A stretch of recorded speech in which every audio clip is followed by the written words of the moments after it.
say that title anymore because it's monstrously long. So just before I speak, I suppose my background in this is just going back to 2009 when I was involved in City Hall, working for the Mayor of London and set up the London Data Store, which was a kind of really early start about releasing public data into the city domain, I guess. And so Transport for London, Metropolitan Police, etc., were opening up a lot of their data. And that seems like we were so excited when anybody just made a simple app on transport, and that seems like a long time ago. You think that's 5 years ago now, it's a long time. So on our panel today, we have Tom Armitage, who's going to be speaking first, who's a technologist and designer. And I first came across his work in City Hall when he was responsible for tweeting London Bridge. So he's going to talk to you a little about that in his talk, I think. Jonathan's going to go next, Jonathan Chippindale, who runs a company called Television, and he's going to talk a bit more about the consumer and sort of retail end.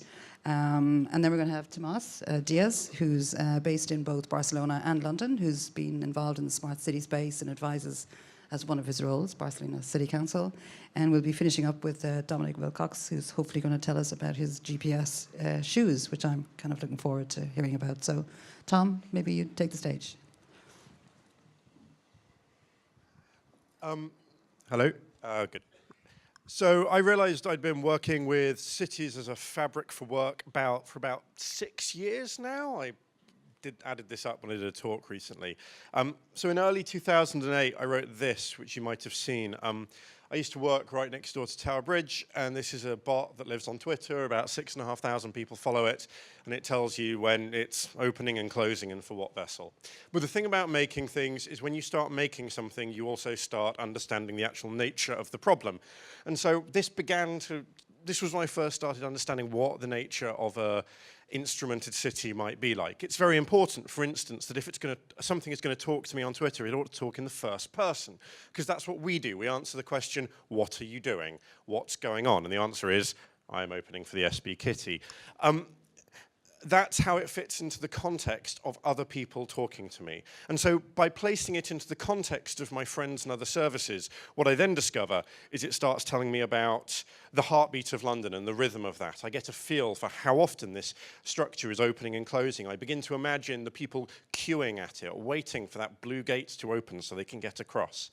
And then, of course, it becomes curiously evocative, too. It becomes this synecdoche for the whole of the city, because when I'm abroad or when I'm visiting my parents outside London, it reminds me the city is still there. This tiny bit of software comes to represent the whole thing. But most importantly, it reminds me that before I took this idea and put it onto a stack of technologies, the web, the internet, Unix, and Twitter, the city itself was already a platform, not just a hierarchical one, but a big jumble of services. The bridge is part of this infrastructure of roads and rivers and cycle paths, but it's also part of people's emotional relationship to the city. Various cab drivers follow it, so they know when not to go near Tower Bridge when it's busy. And so today, I guess what I'm going to talk about quickly is this idea that before we even connect the city to the network, cities are already platforms for functionality. And that's what I want to explore today, the idea that a city is a fabric to weave other experiences out of and into. If you were in Verity's session earlier, you'll have seen she spoke a bit about this project called Hello Lamppost. This is a project I worked on with Pan Studio and Georgi Gallik this summer. We entered it as a pitch for Watershed's inaugural Playable City competition, and we won it. So the project got to run for 2 months in Bristol this summer. The Playable City award that it was responding to, Watershed define as this, which I will let you read. I think what it says to me is that if the city is a platform, you ought to be able to free to play with that platform, to wire and connect it as you see fit. Because people have argued about how free you should be for a very long while. This is why we have social mores. This is why we have laws. And on an operating system, this is why we have a permissions system. The city is not there for you to do whatever you like with, but it is there for you to use. And there are ways to play with it and subvert it and explore it within those boundaries and confines. To paraphrase the Situationists, the playable city is a city built on the beach, not the paving slabs above it. This is human and playful and gentle. It's very much the opposite of ideals around clarity and accuracy and integration and efficiency and refinement, which is the prevailing rhetoric of the smart city. So when we were developing this project, this core theme kept coming back, memory and its relationship to location. We kept on describing the city as a physical diary based on the way that when you return to places, memories come with it. London is a place imprinted with memory for me. Places I met my friends for the first time, places I broke up with partners, places I were when things and events happened. And we wanted other people to see the city in this way too, to share their past experiences and stories with each other, to make its psychogeography a bit more visible. We also wanted to do that in an as accessible a way as possible, because the city is a platform with a huge potential audience. A city is made of citizens. And to make a truly playable city, we had to engage as many as we could. So, you know, it might be nice to build a smartphone app that has GPS, but that vastly limits our audience. So we ended up building the entire platform on SMS. If you have a mobile phone, it can send text messages. More to the point, people understand the conceit of a text message. It's a very unexciting technology, but it's doing a lot of legwork for us because it's something people understand. And crucially, it is ridiculously trivially easy to send text messages from software these days. We also didn't want to build any infrastructure where we didn't have to. We wanted to use that platform to our advantage. And what we noticed in our research is the city is covered in these alphanumeric codes that identify things for reference or maintenance. And we thought, rather than you telling us where you were with software, with a satellite track, why don't we just ask you to tell us what you're near? I jokingly said that, you know, the smart city uses technology and systems to work out where you are and what you're doing. And a playable city would just ask you where you were, and you'd tell it. So what we ended up with at the end of all this was a playful experience where you could text message street furniture, hold a dialogue with it, and find out what other people had been saying. I know Verity might have showed some slides earlier, but if you weren't around them, I've got a 1-minute film that will explain it very briefly.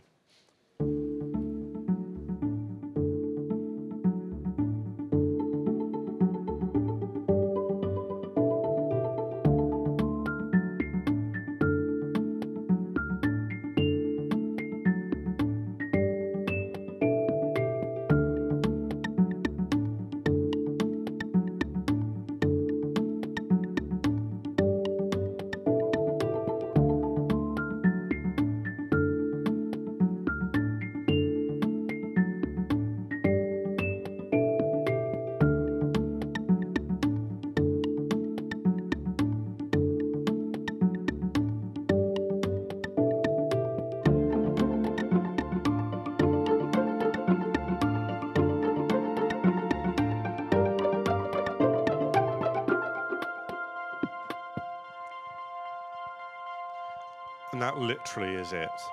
The conversation looks a bit like this. I'll let you take a look at it. What we ended up creating was a ritual where you talk to street furniture. As you talk to them, they sometimes remember if they've seen you before. They'll remember what their brothers and sisters have seen. So if you talk to one lamppost, it knows what somebody else told another lamppost, and it will pass on what people have said. A friend would tell me every time he saw somebody in the middle of the street just reach into their bag and pull out a mobile phone and start talking to a lamppost. And it made me very happy that we sort of changed people's behavior and made it more weird.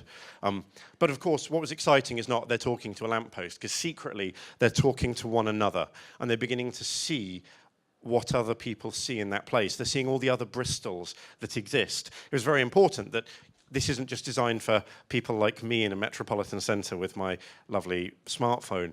This also works on a council estate. This works in a suburb. This works in a rural village. It was important to be as inclusive as possible. We also had to make it very legible.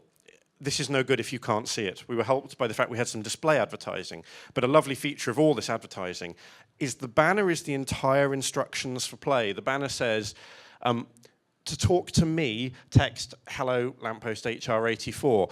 There are some bridges that would say text hello bridge PB1, and you would, and then it would start talking back, and that was it, you were playing. About 3/4 of the audience played with a yellow object first, and then about 1/4 of them went on to talk to other things that didn't have banners on. So it was definitely working as a way of introducing how you'd play. We had about 4,000 people play in 2 months, 1,000 of which played regularly, at least more than twice, I think. Certainly more than once. And about 10,000 conversations. So when I say played, I mean a whole conversation. 10,000 conversations, about 25,000 text messages. This is some statistics that sometimes people like to see. But really, that slide's not the exciting one for me. What's exciting is what people were saying. What they were saying was sometimes very personal, sometimes very poetic, sometimes very funny. And we weren't really coaching them. They just started talking like this. And it was very beautiful. It's an experience that doesn't so much interrupt your experience of a city as it layers on top of it. It becomes another service that sits there. It builds ritual and new interactions into your existing routine. By integrating into life and objects that existed, we were trying to make a playable city legible. We showed you could play anywhere. Legibility is critical in good interfaces and platforms. I think about this a lot as a designer. And cities are becoming less legible. Things that look like public space turn out not to be. More London is this big bit of space down by City Hall on the South Bank, and it looks public, and it isn't at all. You can tell it's not public, not only because it's full of pretend policemen in red uniforms, but because it stops you behaving like a city. It is doing everything in its power to resist the natural affordances of the platform. This is not the London I know. This is not more London. This is less London. And I don't think the city can resist that beach it sits upon. There are so many things we can build on top of it in both the publics of the city and the semi-public private spaces. We don't even have to invent architectures and infrastructures to make them. We can use what's already there and embrace the city as a platform, show that the city is a platform to others. Now, Hello Lamppost might not be the be-all and end-all of that. It's a tiny, playful, thoughtful interaction. But I think it points to what our interactions with cities should feel like: personal and intimate and specific. I don't have a relationship with London. I have a relationship with all the little things that make it up. The smart city is not a top-down monolith. It's lots of little systems and feedback loops joined together. And I think as designers in this space, we need to explore much more of these barely interactions that are a more natural fit for how people already use the platform, how people have used the platform for thousands of years, and how people already use cities. Thanks very much.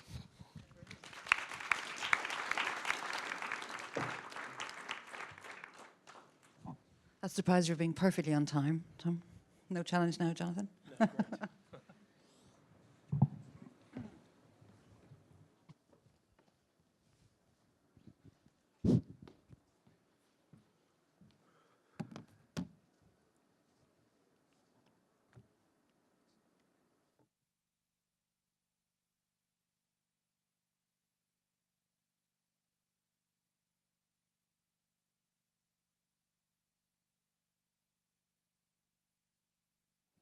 as is always the case with a technology company, we always have a little bit of a technological issue, but we're almost there.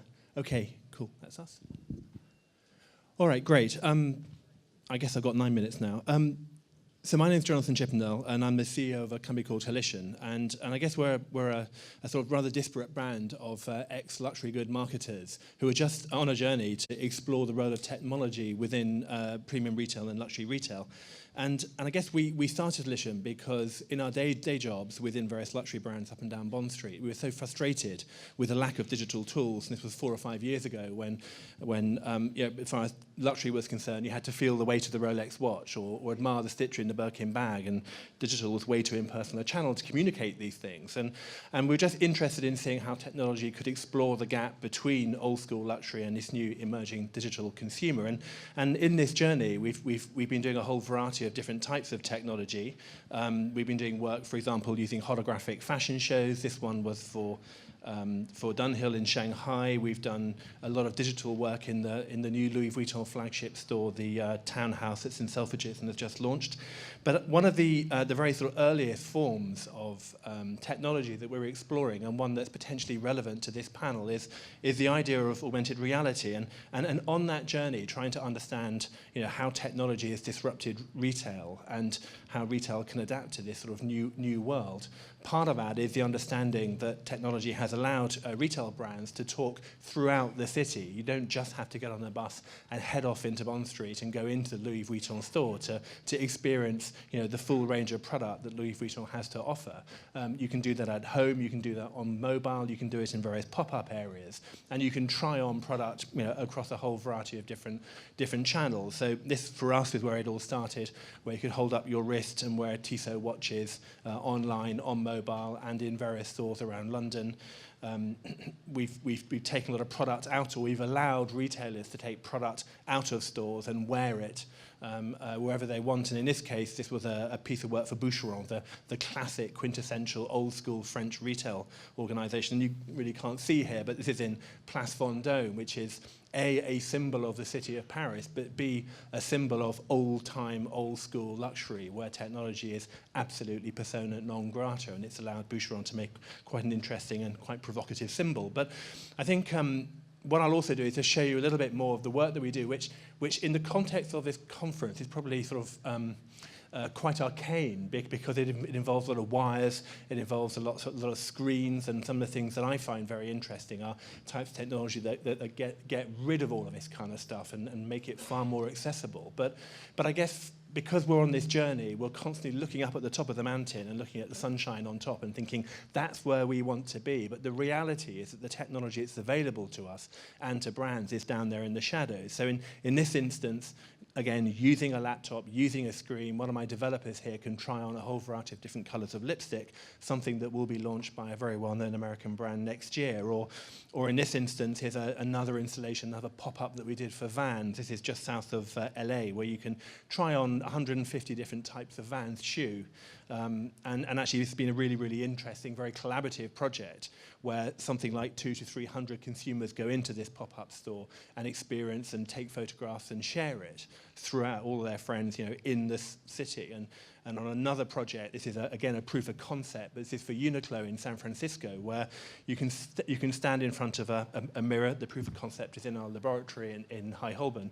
But you can try on any different color from any item of clothing that you're wearing. So Russell here, who's my CTO, is still wearing a green polo shirt, but he can change that green polo shirt into whatever color he wants. And at this stage, Uniqlo hadn't set exactly what the color range was going to be for autumn. So we put this infinite color wheel in to show that color wasn't an issue. And here it is live. Here's Russell again standing in front of a mirror in the Uniqlo store in San Francisco. There are 2 in that store in San Francisco, 2 in New York, and next year there'll be 2 in Berlin, 2 in Paris, and finally 2 in London.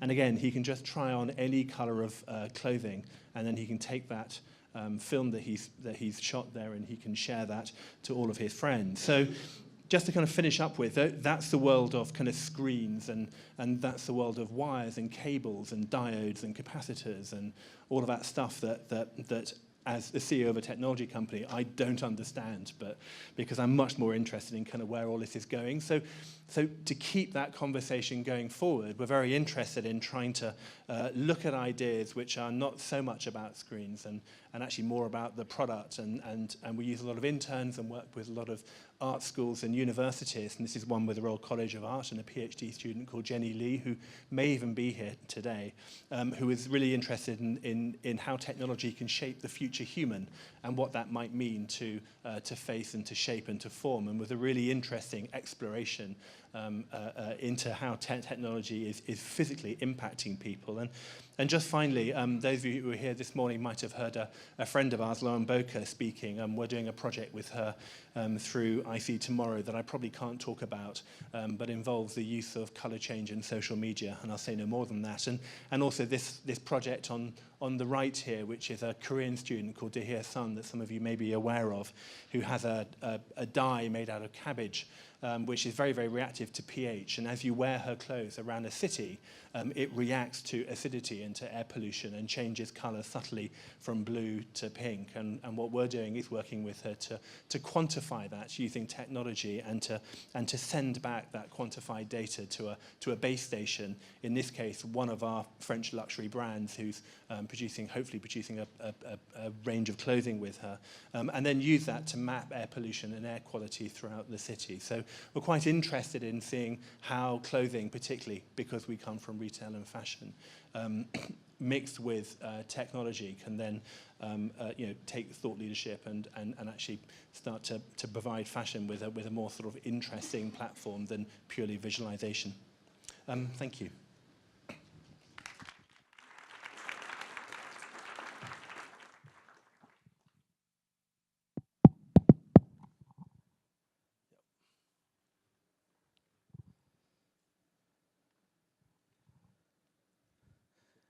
Okay. Hello, everyone. I'm Oh, no, wait a second. It's this one. I'm Tomas Diez. I'm from, yeah. Sure, yeah. Yeah, okay, I'm an urbanist, and I have been working for many years in Fab Labs and digital fabrication in Barcelona. And as you know, we live in cities.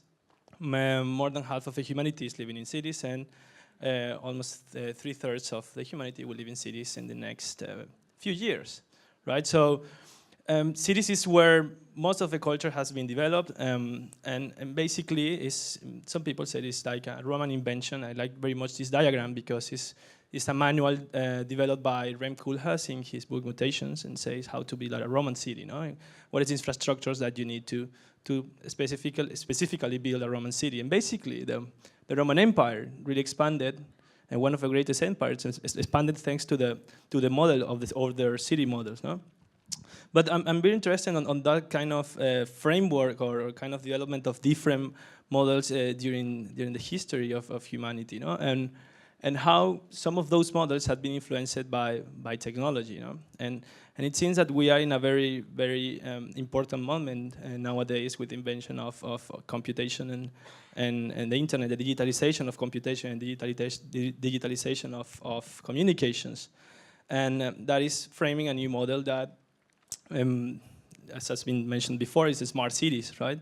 So this is like a big game set up by governments and big companies and trying to frame the cities of the future, again, creating a new model, and in which is basically relying on ICT and for the optimizations of the resources of the city, right? This is not that different from the Roman Empire, from the Roman Empire framework, but basically maybe with different goals.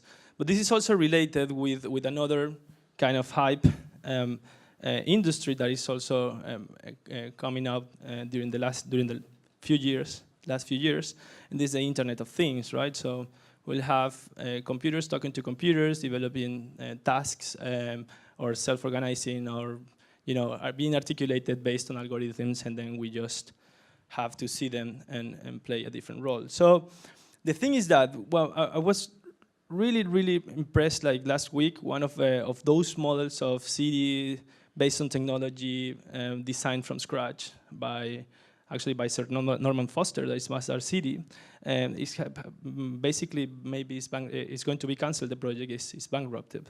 So, and this is from Wired, actually last week. So it seems that that's not the way to follow. No, so build a city based on a manual from scratch. Maybe there's a model that is exhausted. No, so the thing is that if you think about the internet, already changed our lives, or haven't changed our cities. If you think of a technology or the latest technology that actually framed our cities today, you can think the latest one was the car or the private car. And one of the biggest inventions after the car maybe is the internet.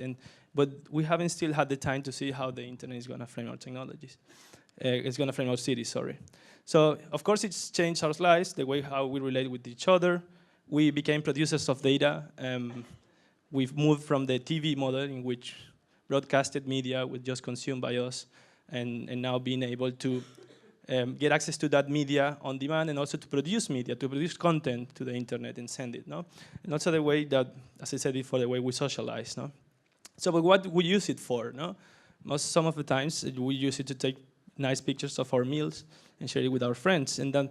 So the question is how they could change our cities, no? How we're using these technologies to change our cities. And some other times you might say, yeah, there is a whole revolution led by Twitter. But then which are the real consequences after this? Like what happened after the Tahrir Square in Egypt? What is happening today? It's really Twitter building a community there. What's going on after, no? So the thing is that the cities is maybe the best, or it's already the best, let's say, playground for people, devices, and communications to happen. No? So we interact between each other using internet, using a different set of devices, and we're producing a huge amount of data every time we do it. And the thing is that most of these business that are behind the smart cities and the Internet of Things are seeing like a very clear business model of the future. And if you think about most of the biggest companies today in the market are handling data produced by each one of us in a very unconscious level. So it's data that is like kind of the remaining of our interactions, but that data is being, let's say, used by someone else and then extracting value out of it. The thing is that how much of that data is really owned by us? Which kind of power we have on top of that data?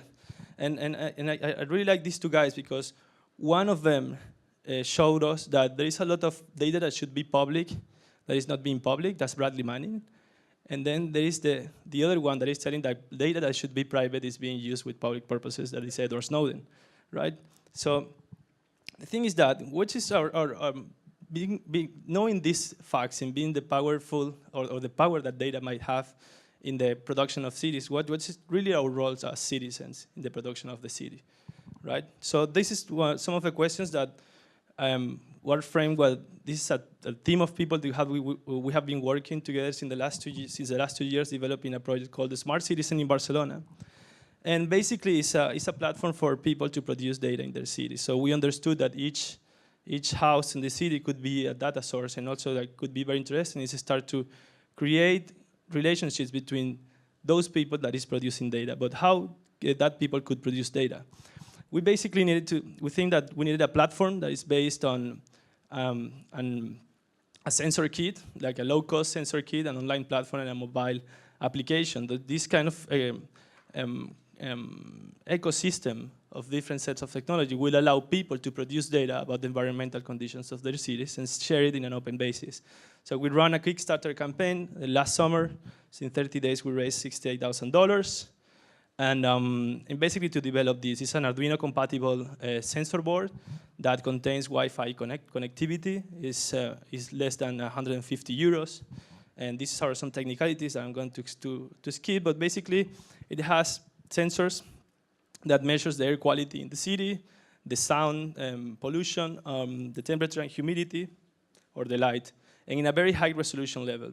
Most of the air quality stations, that are very expensive air quality stations that you can find in the city of sound sensors, are very expensive, and they are located usually very far away from where you live, or maybe 30 meters higher than where you are actually walk every day. No? So the idea is to create like a higher resolution set of data points in the city and produced by citizens. So the ownership of the data is from the citizens from the very, very early stage. You could install it in your balcony, you could put it in your bike, but it's not wearable yet. It's really annoying to wear that. And I guess that in some point it will be embedded in our bodies, no?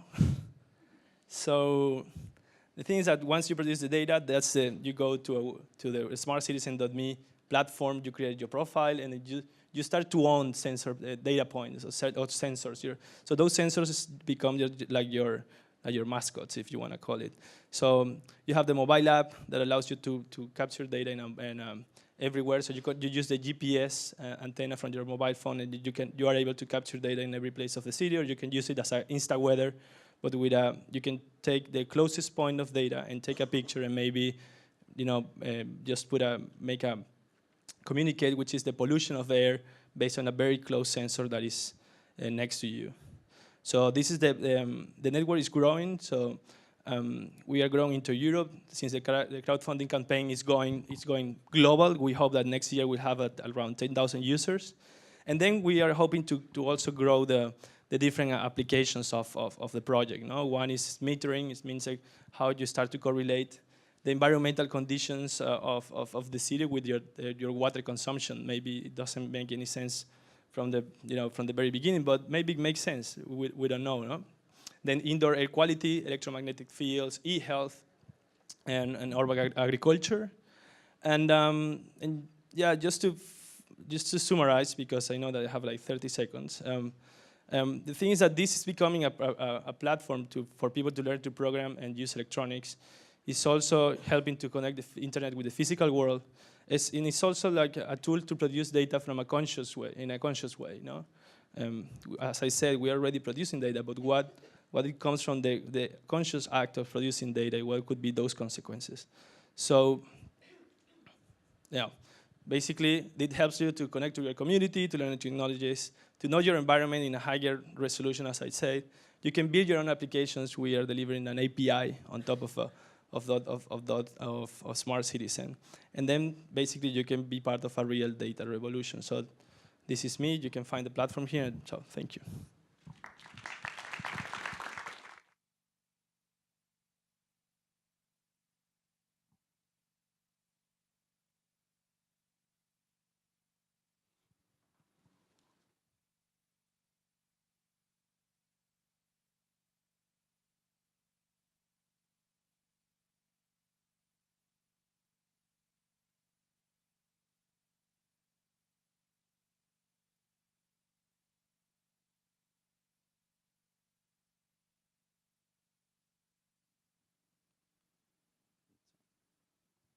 Hello. My name's Dominic Wilcox. I am a, difficult to say, inventor, design, art, craft. It's all of those things, a bit of this, bit of that. I am really purely interested in imagination and innovation and finding surprises in the everyday. I spend my time using different methods to try and find these ideas, experimentation, or in my sketchbook doing sketches. Yeah, and I've sort of one method I've got is to convince myself that within everything that surrounds us, there are hundreds of ideas waiting to be found. And through that sort of belief, that helps me find those ideas. Those ideas are already there. We've just got to look a bit harder. And, well, this is me up a tree. This is my studio. I've got a little table for my cup of tea and my pens and pencils. This isn't in the city.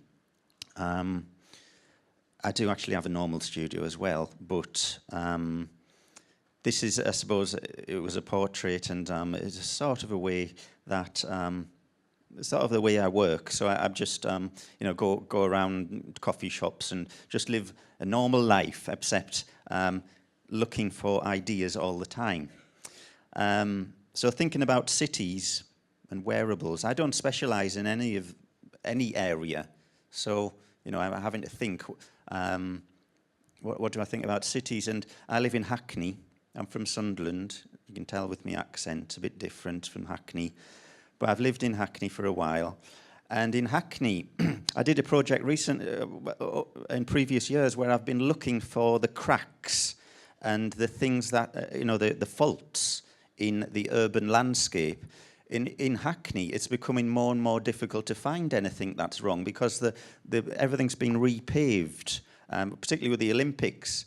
And everything's been repainted, and the local town hall's been sanded down to perfection, and everything's becoming gentrified. And in that way, the city, or Hackney, is becoming less human. There's less sense of people in the city, and I think our job as creative people is to put that back or to add to it. And technology, I guess, is one way of doing that, as we've seen the previous speakers. Anyway, I've got some ideas that I've picked out that are related to wearables. I thought this was wearables and the city, put it together. This is a hedgehog road crossing protection device. So I do these drawings, and I've got a blog called variationsonnormal.com, where I put up my sort of quick observational ideas. Now this has developed into a book, which is coming out next year. Sign up on my website. This is Name GPS. For those who forget names in social situations, you are facing Tom, turn left to face Claire. Very useful, particularly now. Now, on my blog, I also do. So you might. What I like about the blog? I'm on Twitter, which is really good for super quick ideas, like one sentence, what if ideas. But on my blog, I do drawings, but I also do like sort of a mock-up fictional ideas. So this is a doorbell. This is home visitor stats, month June, total visitors 54, unique visitors, average time of visit, average visitor age 27, average visitor weight. And these sort of things go around the internet, you know, the spread. But I do like playing with ideas and pushing, you know, ideas of technology in this case, or website statistics, and putting them into the real world and just seeing what happens. What, you know, and the comments are always interesting to read. Make use of the person in front, handy for drinks and snacks. Queue, shoulder, hook, table. I don't know why people haven't done this, but particularly in this country where we love queuing. Family poncho. You can pass sandwiches and whatnot. And this is a very rainy country, so this is a scarf with internal propeller engine. Transportation device. This is a cost-saving 5-plank fence. Sensor detects position of person and move fence accordingly. Now, people always say, yeah, but what if there's 2 people? I said, well, it actually splits. It can actually take 5 people, this particular fence. I was in the bath. I got a text in the bath. Well, my phone was on the floor, and got a text, and I thought I should relax in this bath, but I'm quite interested. So I got the phone, and I couldn't use it because my hands were wet. You can't use. You should try that. You can't use it. It's just slides. But I could use my nose, but I couldn't see where I was going. You know, you can scroll very well, but you can't see where you're scrolling to. So I thought if I extended it out a little bit. Do this. So this was. So I got some air drying clay and a stylus and did that, and took photographs and, you know, got into the bath and then this got out. Have I got news on BBC, on Discovery Channel, on Gadget? You know, it went crazy, and it still gets exhibited. But it was just a quick idea that I put on my blog, which is nice about the internet, that you can put in these sort of fictional stroke reality. I mean, I try to play everything very dry, so people find it difficult to know which way I'm going on this. We saw the ping pong, you know, waiting for the red man to come, and the iPhone came out with the fingerprint reader thing, and I suppose that was in the back of my head, and I was walking across and I was waiting, and I was thinking, wouldn't it be good if you could just pay a little pay-as-you-go amount to speed up the process, because I cannot be bothered waiting for this red man to change to a green. So I sort of done this little system creation called the Quick Cross system, which you can pay 40 pence to. There's a fingerprint reader. The button is a fingerprint reader. So we, you know, we log on and we put our fingerprint on the system, and you can pay 40 pence for to cross, or you can pay 70 pence to choose your crossing music. If I get my finger ready. A minute. Is there anything? Press the button. There was some sound, but it doesn't matter. And it's accepted. Yeah, so I did a little app thing as well. That's how I was just working it out. So I've sort of taken ideas and taken them to the nth degree of seriousness.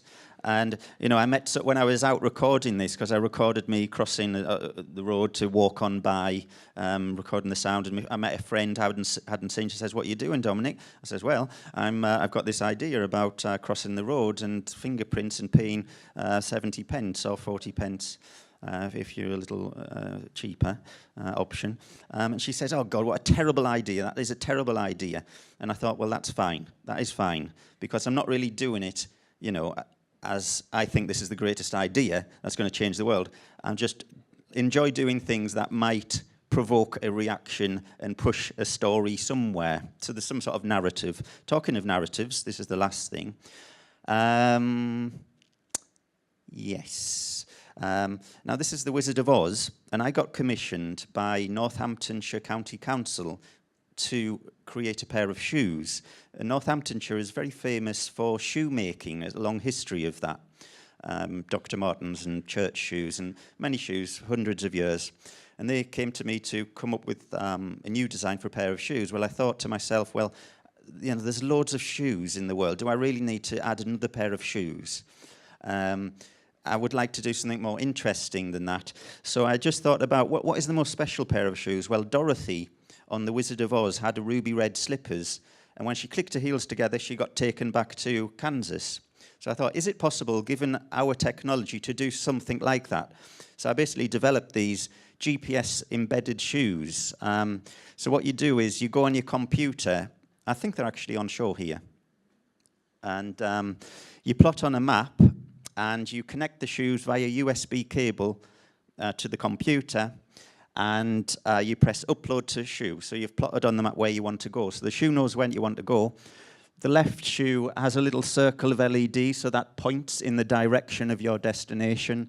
And this one is a progress bar. As you get closer, it increases. And actually, you put the shoes on, you go outside, and I put a switch in the back, so when you click the heels together, the GPS starts. There's a GPS antenna at the back there. And that's just making them. It took a long process. I worked with a technologist, Becky Stewart, and stamp shoes to make some traditional shoes, because I was interested in, I'm not interested in techie stuff.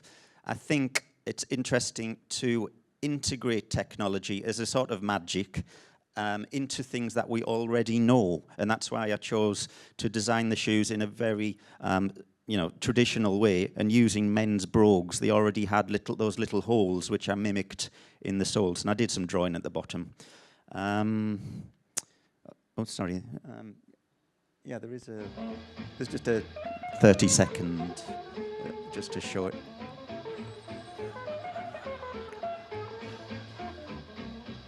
This is me. Yeah, I'm walking to a gallery, the first exhibition where I showed it from my house.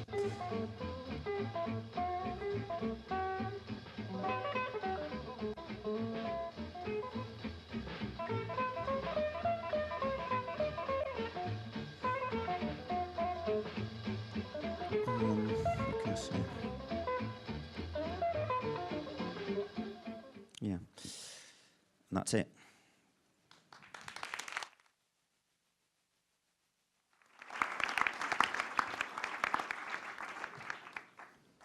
Thanks very much, Dominic. We're just going to have a few minutes just to have a panel discussion before we open it to the floor, and just to say thanks to all the panelists for fantastic contributions. As I said before we started, I've worked the last 13 years in government, and I can tell you that transport planners, or even planners, or people who are responsible for city planning in any way, don't look anything like this in government, and they so should. Because if I was ever made chief executive of a borough, I'd certainly appoint them all, because I think that's the one key thing that comes out of all of the presentations, really, is the kind of human, the importance of the human side of planning, which is quite absent often from most of the discussions around smart cities. And that was one of the questions I really wanted to ask the panelists, whether they found, you mentioned it, I think, Tom, the rhetoric of the smart city. We hear it all the time, the city as a platform, but as if it's kind of a hard technological platform rather than something to do with people. So I was just wondering if any of you would like to make contributions about how that debate is currently framed and how you might see it differently. I'd certainly say there's this really interesting thing about the top-down nature of it. I mean, the example of Mastar, right? The idea that a city is something you just drop onto a map as a sort of a neatly planned thing, and a lot of what I would call the rhetoric around the smart city comes from people who want to sell platforms and solutions. It's people like IBM saying we have a plan and you can implement it wholesale, and it's. In other places, we'd call it vendor lock-in, but also it's also a very tangible way of going, hello, you don't know anything about technology, this will connect everything together, wouldn't you like that? And the reality, and I think when we say capital S, capital C, smart city, people tend to mean that idea of integrated platforms and systems running on servers, and fundamentally it's used for instrumentation in a way. I think it's really important to consider all these other weird little interventions in that bottom-up sense also a part of this. There's been a bit of chat today about the Internet of Things and connected objects, and I think I don't think the connected object most people are going to own is going to be a fridge with an Ethernet socket in it. I think the connected object they're going to interact with will be something on the street. It will be something civic, something shared, something public. And I don't know, I just feel that it's really important to frame a lot of these other things, just these simple interventions such as personal sensor monitoring, what retail looks like when it's run by small businesses as well as when it's run by large ones, what the personal interventions one person can make because they want to change the city for themselves. Dominic has a superpower when he puts the shoes on. It's not my fault I don't know where I'm going, it's his, and some of his illustrations are pointing out that these are all personal hacks and interventions. I think the lowercase s, lowercase c smart city, the city made out of just the stuff we already own, like the number of MAC addresses and radios in this room is already making this room instrumented in weird ways. Those also need to be part of that discussion. And I think it needs to be framed that way as going, you do understand that when you try and make a smart city or when you try and instrument something in London, you do understand people are going to do this already. There is fabric and there is fabric there to work with. It's not just going to be a case of, God, we need to install Wi-Fi in everything. There is a lot of Wi-Fi in the world. There are a lot of sensors in the world. It's that incremental, small pieces, loosely joined thing that is what every other form of connected technology has always been. No one dropped the internet fully formed into the world. It is by its nature a network, and it's a protocol and it's connection. And actually, cities are more likely to behave like that, because before we put technology into them, like Dominic was saying, they were still shops and people and communities and circles of experience and faith groups and diasporas, and they all were interacting as services communicating to one another. So I think it's just really important to consider the bottom-up, lowercase s, lowercase c, as well as the top-down as part of that discussion, because otherwise the capital S, capital C version is the one controlled by people who send press releases to newspapers, and newspapers publishing articles about that. Sure. I mean, I guess we operate in a very, very narrow niche of retail and luxury and premium, and I'd probably say that I'm very buoyed by the fact that when we started all of this, everybody wanted to talk about the technology, and now people don't, which I think is a really, really positive step. I mean, because none of the work that we do can ever be about the technology. I mean, as I said, the world of wires and screens is fundamentally boring, and with the greatest of respect to technologists, and I employ some very, very bright people, technology is fundamentally rational and functional, and actually can get extremely dull and boring. It's what you do with it. It's a platform. It's a jumping block to do something really interesting with user experience. I mean, I don't need to know how an iPad works. I want my emails. I want to look at my calendar, and my daughter wants to play Angry Birds, and that's basically it. That's what it's about. And I think if you denigrate technology, which I think it should be, to simply a channel of communication, it's no different to advertising or PR or visual merchandising or direct marketing or whatever it is. It's just another way of talking to customers. And then, I think we should be, again, very buoyed that it's down to creativity, such as some of the creativity that we've just seen now. It's about ideas, and that's what generates the experience. And again, I think that is changing. 4 years ago, it was more about the technology is the story. I think some brands like Burberry and Topshop forget that, but most people that I speak to are more interested in what that technology can do. I have people waving notes at me saying we've got 5 minutes, so I'm going to throw it open to the floor in case we have any questions from the floor. Anybody like to ask a question of the panelists?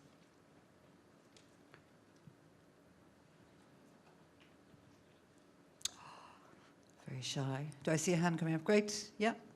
So we had a very persuasive argument that trying to build it like an aircraft carrier, kind of top down, design it all up front, isn't going to work gracefully, isn't going to be a very human experience. We've also had, there's a kind of background conversation that more smartness would be useful. What can we do to encourage our cities to get smarter faster?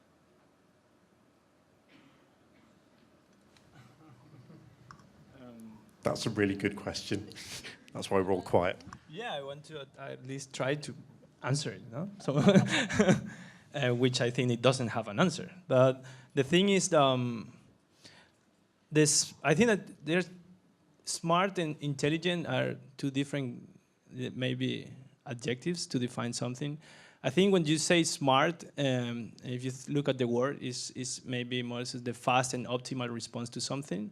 And then maybe intelligence is like a more long-term and articulated and more holistic approach to a problem solving, to call it in some way. No? The thing about the smart work is very sexy and it's being used in everything, and it's basically maybe define our times a little bit also. We are like, a fast food approach of everything, no, basically. But if you think about intelligence is basically, if you think about the brain, and if you make the analogy, one neuron is really stupid. It cannot do anything by itself. And if you think about connected neurons performing different their own tasks, but all integrated and they're more or less orchestrated to certain goals, then the intelligence comes. No, the intelligence comes. I think that we are now in the moment in which we have that neuronal network that is the internet, basically. And then the thing is that we are acting more stupid. We're being even more stupid than one single neuron because we are connected with everyone, and we are not able to orchestrate in a deeper way. I think that also we are in a very, very interesting moment in time in which we have access to knowledge and to technologies to perform an active role in the production of the cities. And basically, I don't think that it should be one solution coming from IBM or coming from the Mayor of London. But I think that we have the tools there. So it's just a matter of giving them the right use, I guess. I'd also say that, I'd say very simply, it does come down to a process of education, but I think very specifically it's about explaining you can do this with what you've got. I think a lot of people in local and larger scale government might have heard a lot of talk about this and not understand it. Government IT procurement is an exciting topic, and if you want a penetrating revelation into that, you should definitely read the notes on last night's discussion about the Department for Work and Pensions system. It's 2 hours of MPs talking about Agile, and it's amazing. It's just terrifying. But saying to somebody, you have your bus timetables, and somebody in your department is trying to say, can we release them as XML? And saying, it is the work of a few weeks to turn that into, just text your bus stop and say next. Like, all of a sudden, you've gone from being nowhere to having a smart city policy. And if you look at the way that slowly technology is clawing its way into these things, you look at like the work of the Open Data Institute, you look at the way government is slowly getting its head around it. The trick is going to be finding a way to explain to people, almost when Siemens come in to talk to them and IBM come to talk to them, they're saying, you do know you don't have to say yes. You do know you're nearly there. All those little bits you've been working on. That page on your website with that API thing the tech team were talking about. That's half of it. And I think it's actually explaining, not just getting people to do hacks. I think it actually has to be legitimized and come from within, but explaining to those internal sources how close they might be. And then saying, keep going. Do it that way, own it yourself. So maybe trying to find those smaller interventions that every local authority can do with its tight budgets and tight timelines, because they are being encouraged to move that way already. That's great, Tom. Thank you very much. I think that's all we've got time for, folks. So could we just show our appreciation for the panel in the usual way? Thank you very much, guys. Thank you very much.